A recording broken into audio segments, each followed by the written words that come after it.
Hello, welcome to Smash Off 2014, day 2.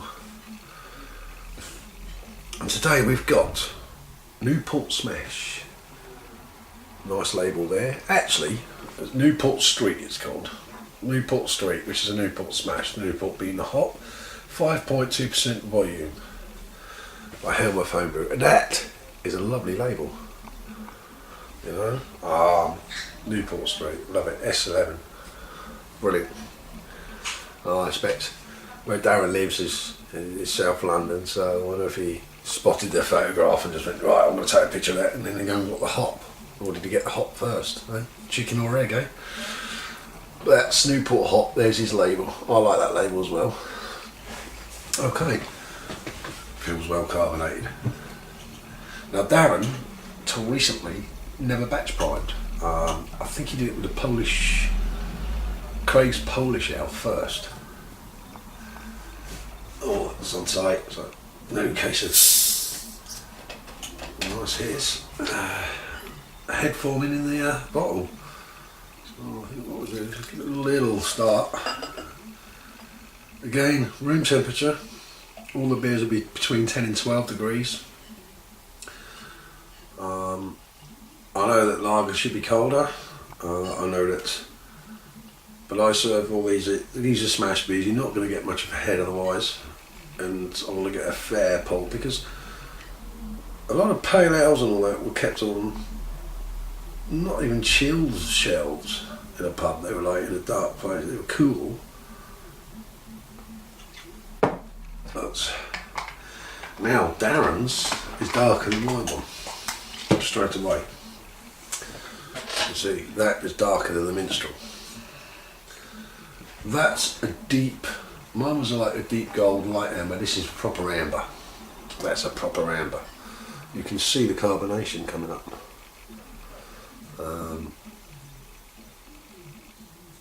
A slight chill haze on this, or slight haze, it's not coming through crystal.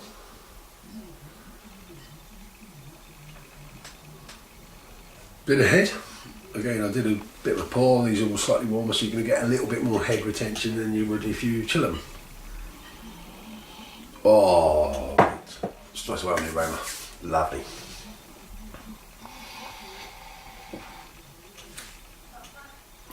That's got some zestiness to it, that's got some traditional hop aroma, you get a hoppiness, but it's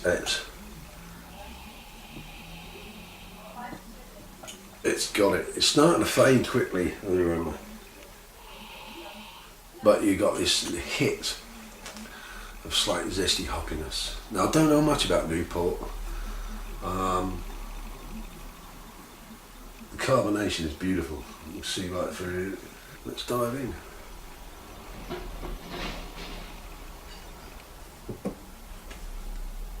Oh, it's more bitter than the Minstrel. There's a lot more bitterness there. It's I don't know what the OBE levels were, but the bittering it's not over bitter.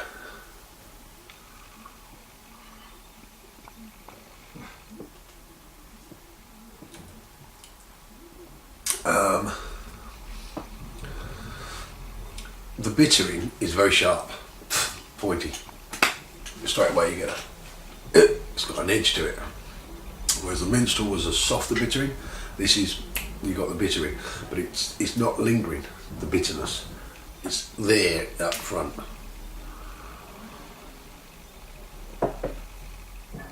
In, gone. And then you get the flavour. The malts are there.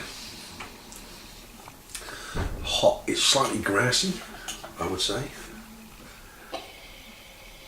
But it's got that zestiness to it.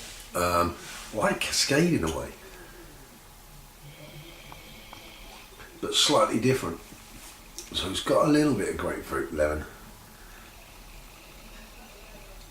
Now I've tasted it, the aromas, I can pick it out.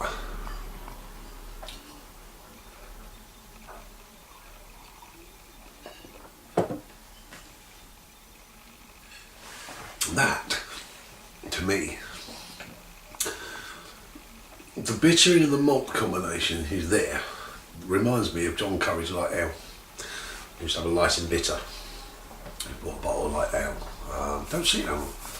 But light ale, it's got that combination. So it's very similar to a good light and bitter, really. That it's bordering that pale ale, light ale more than a pale ale, a light ale flavour. Very smooth, very creamy as well, I've noticed.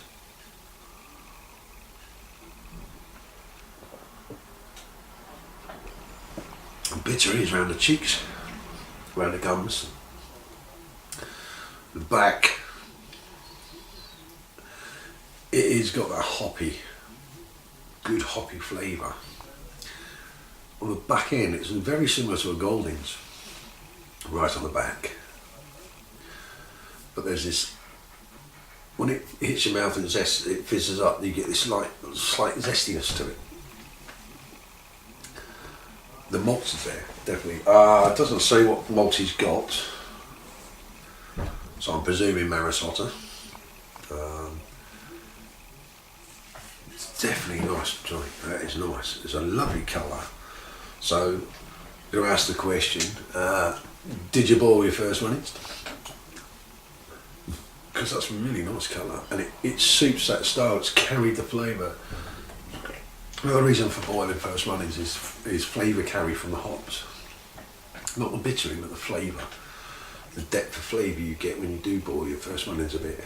Don't have to boil them down to nothing, but if you boil it down, then add the rest in and bring it to boil, you do get that carrier flavour of the hop, and that seems to carry it really well.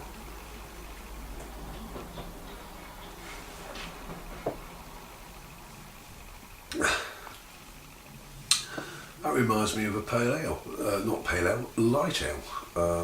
Like I said, Curry's light ale. But the bittering's there. The bittering is very much like a Goldings type bittering. It's got that sharpness to it, it's got that hard edginess to it, but it fades very quickly.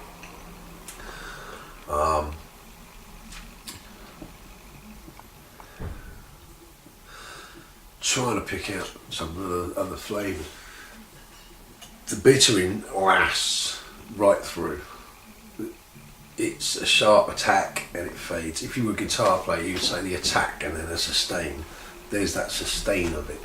So it's like bang and then, but it's there. The bittering stays with you. The malt comes through a little bit.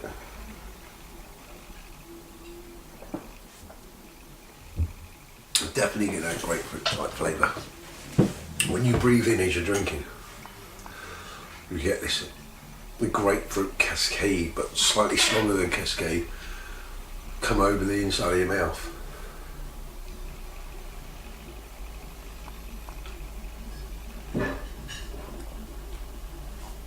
The malts is there. I can taste a little alcohol, again like the other one.